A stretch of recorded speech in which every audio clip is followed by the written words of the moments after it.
أعوذ بالله من الشيطان الرجيم بسم الله الرحمن الرحيم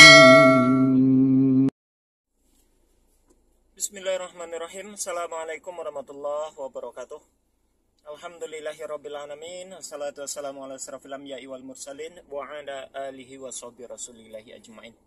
Rabbi shrah li sadri wa yassir li amri wahlul 'uqdatam min lisani yafqahu qawli. Saudara sekalian, bertemu kembali kita untuk berbincang-bincang berkaitan tentang perbandingan agama. Kali ini atau hari ini yang kita bicarakan adalah berkaitan kenubuatan Nabi Muhammad Shallallahu Alaihi Wasallam di dalam Alkitab, di dalam Taurat maupun Injil, gitu ya, Perjanjian Lama maupun Perjanjian Baru. Yang sebetulnya ini bukanlah hal yang baru. Kalau kita lihat di beberapa YouTube itu banyak terjadi perdebatan, banyak terjadi dialog-dialog yang menceritakan, yang menjelaskan tentang Muhammad itu adalah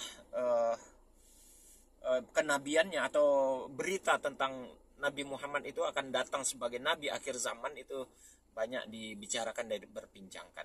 Karena memang pada dasarnya di dalam Al-Quran sendiri indikasi Muhammad itu sebagai Rasulullah yang diutus setelah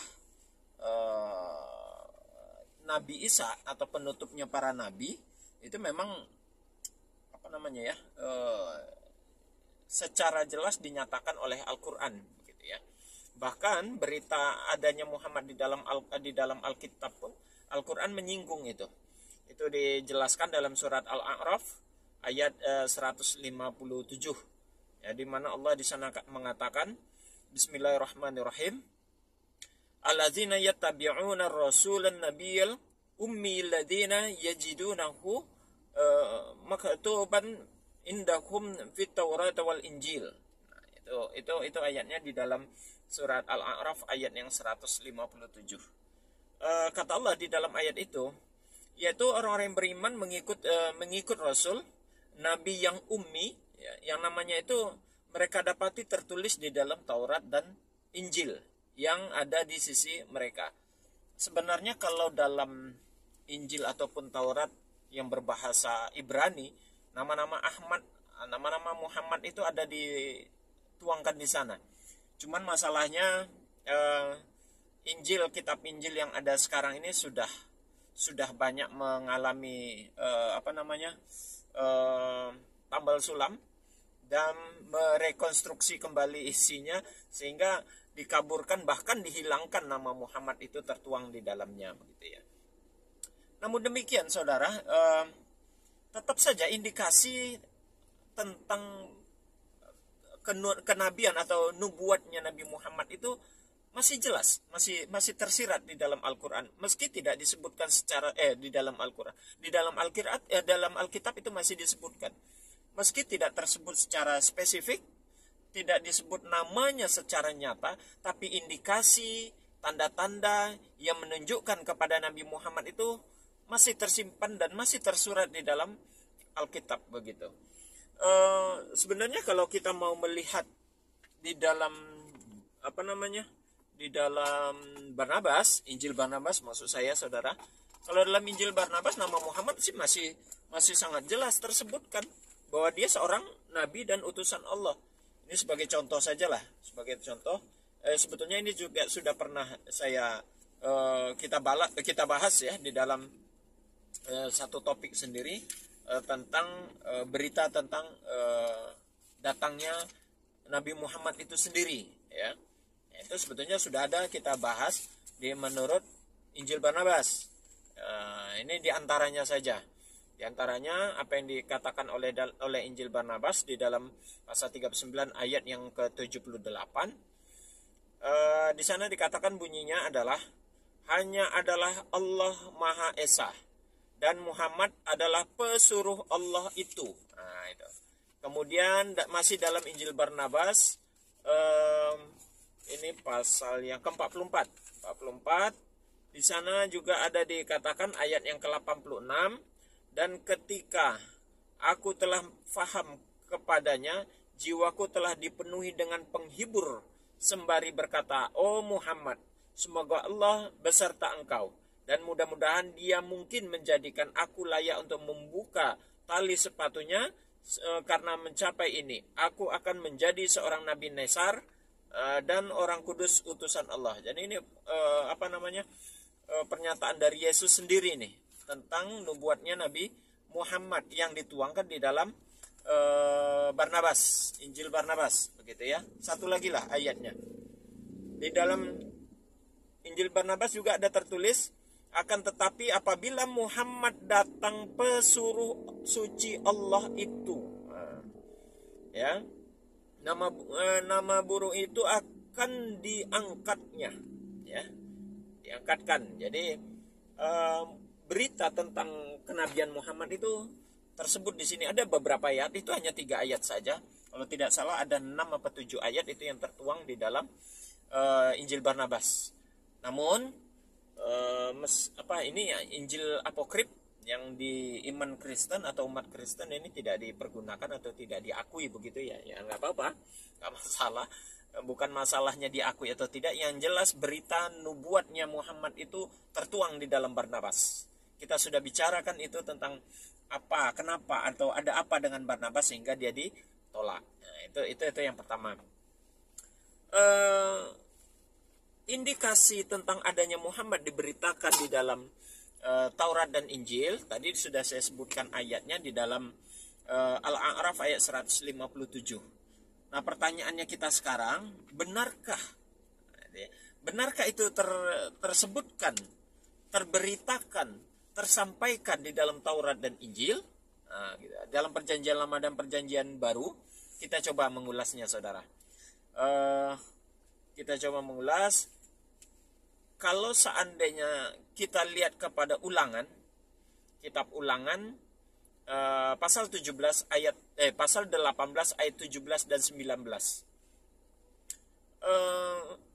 Ini dalam Perjanjian Lama. Bunyi ayatnya begini. Lalu berkatalah Tuhan kepadaku. Jadi ini dialog antara Allah dengan Nabi Musa. Nah, gitu. Jadi pernyataan Allah berkata kepada Nabi Musa. Apa kata Allah kepada Nabi Musa? Lalu berkatalah Tuhan kepadaku. Apa yang dikatakan mereka itu baik. Seorang nabi akan kubangkitkan bagi mereka dari antara saudara mereka. Dari antara saudara mereka. Saya ulang itu ya. Saudara mereka. Seperti engkau ini. Garis bawahi kata-kata seperti engkau ini. Jadi Allah memberitakan kepada Nabi Musa bahwasanya akan datang nanti suatu saat seorang nabi di mana secara struktur kehidupannya, proses perjalanan hidupnya itu kata Allah mirip seperti Musa. Nah, mirip, kita garis bawahi kalimat itu sebagai indikasi, nanti sebagai tanda-tanda. Jadi sama kehidupannya seperti Nabi Musa. Aku akan menaruh firmanku dalam mulutnya, dan ia akan mengatakan kepada mereka segala yang kuperintahkan kepadanya. Orang-orang tidak akan dapat mendengar segala firmanku yang akan diucapkan Nabi itu demi namaku. Daripadanya akan kutuntut pertanggungjawaban. Itu yang tertuang di dalam Ulangan pasal 18 ayat 17 sampai 19, saudara. Itu di Perjanjian Lama. Lalu bagaimana dengan Perjanjian Baru? Di dalam Perjanjian Baru ada kalimat senada ataupun ayat yang sama lah begitu bahasanya. Dalam Kisah Para Rasul, ya, Kisah Para Rasul ayat 3 pasal 22 sampai 23. Jadi ada 2 ayat, saudara. Pasal 3 ayat 22 sampai 23. Di ayat yang ke-22 dia berkata begini. Yesus berkata begini. Bukankah telah dikatakan Musa? Jadi Yesus mengulang kembali perkataan Musa yang tertuang di dalam kitab Taurat tadi, yang Ulangan pasal 18 ayat 17 sampai 19. Yesus mengulang kembali. Tuhan Allah akan membangkitkan bagimu seorang nabi dari antara saudara-saudaramu. Sama seperti aku, kata Musa disampaikan kepada Yesus. Dengarkanlah dia dalam segala sesuatu yang akan dikatakannya kepadamu. Dan akan terjadi bahwa semua orang tidak mendengar Nabi itu akan dibasmi dari umat kita. Saudara sekalian, dua ayat ini yang ada di dalam kitab Taurat Perjanjian Lama, Ulangan pasal 18 ayat 17 sampai 19, dan juga ada dalam Kisah Para Rasul ini, ya, Kisah Para Rasul ayat pasal ketiga ayat 22 sampai 23 ini diklaim oleh saudara-saudara kita yang beragama Nasrani itu tertuju nubuatan untuk Yesus. Nubuatannya untuk Yesus, katanya begitu. Namun setelah diteliti, kalau kita teliti, di sini sepertinya kalimat ini sangat jauh indikasinya kepada Yesus. Kenapa saya katakan sangat jauh? Karena indikasi kata-kata yang seperti kamu, Yesus sangat jauh kehidupannya sama seperti Musa.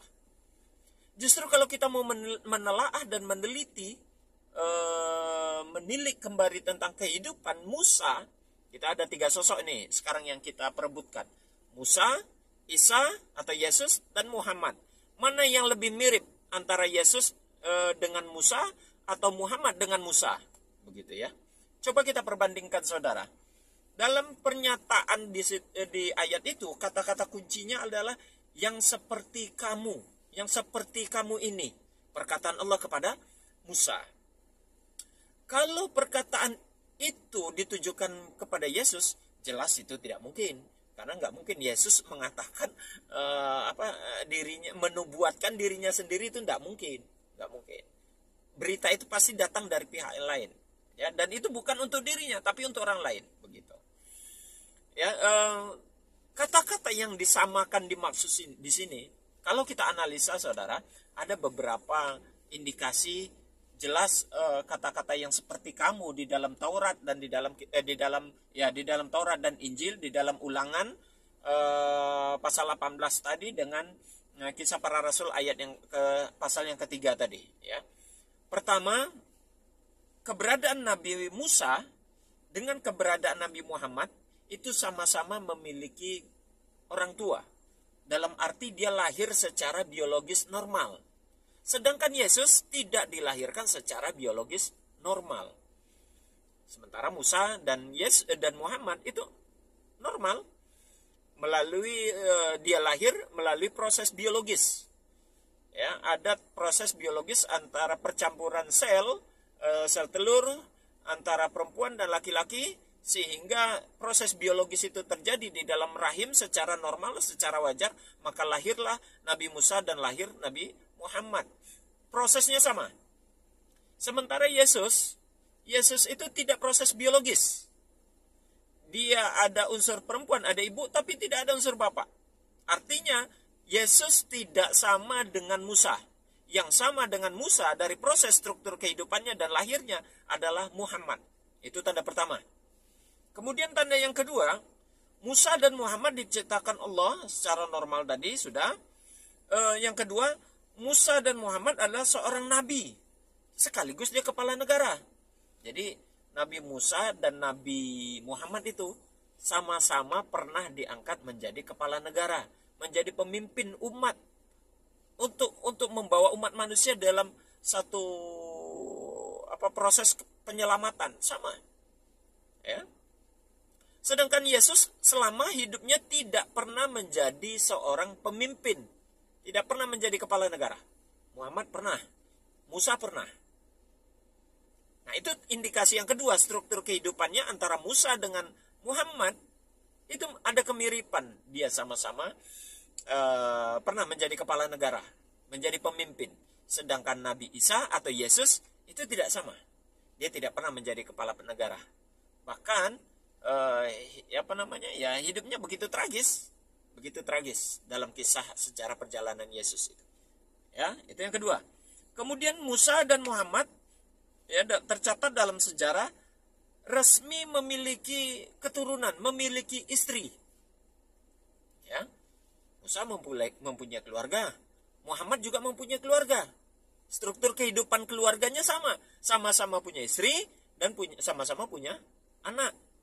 Sedangkan Yesus diindikasikan sejarah ataupun diimani oleh saudara-saudara kita yang beragama Kristiani, mereka tidak punya keluarga. atau Yesus tidak punya keluarga. Ya, tidak punya keluarga. Tidak ada sejarah mencatat tentang secara pasti tentang anak ataupun keluarga Yesus itu sendiri. Meski belakangan ini muncul bahwasanya ternyata terindikasikan Yesus memiliki istri dan memiliki anak. Oke, itu kita lewatkan lah. Tapi dalam fakta sejarah yang tercatat dan resmi, Yesus diimani oleh saudara-saudara kita yang beragama Kristen itu ternyata tidak memiliki istri dan tidak memiliki anak, begitu ya, saudara.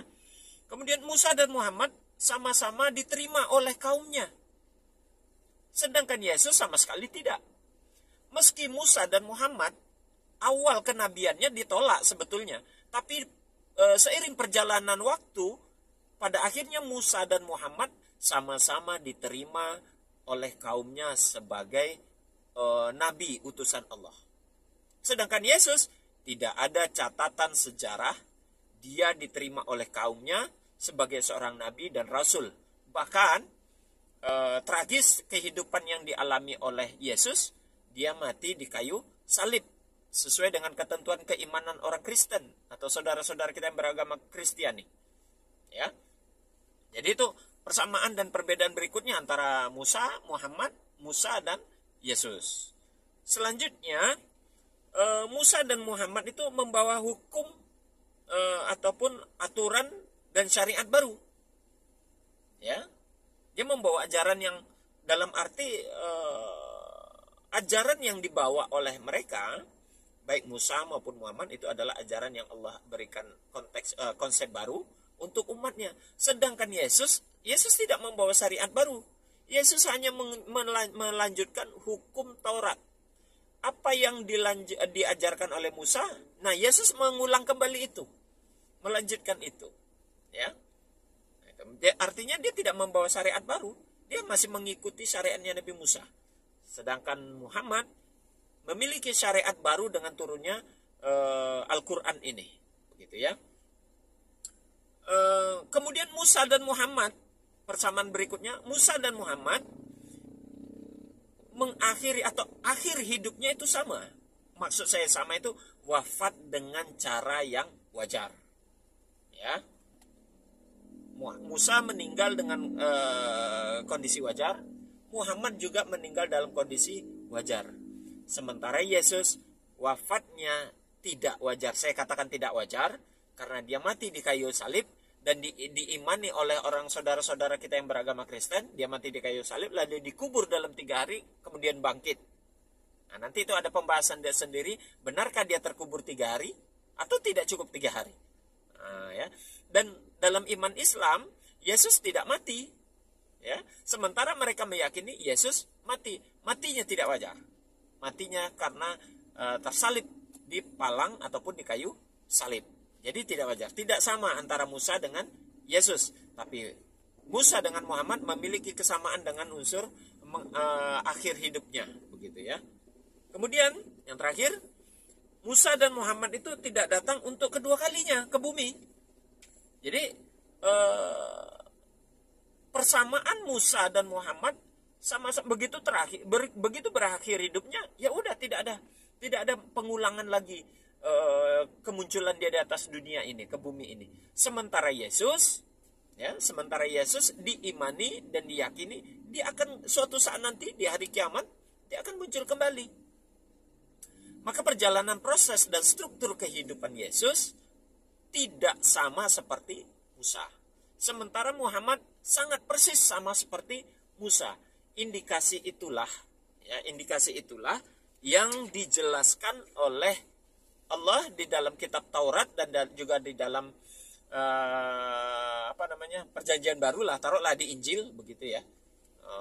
Di dalam Taurat itu tadi di dalam Ulangan pasal 18 ayat 17 sampai 19 dan juga di dalam perjanjian baru Kisah Para Rasul itu ayat 3 pasal 3 ayat 22 sampai 23. Hal ini sekali lagi saudara sekalian mengindikasikan bahwasanya Muhammad diberitakan kedatangannya di dalam Taurat dan di dalam Injil, ya, di dalam Taurat dan Injil.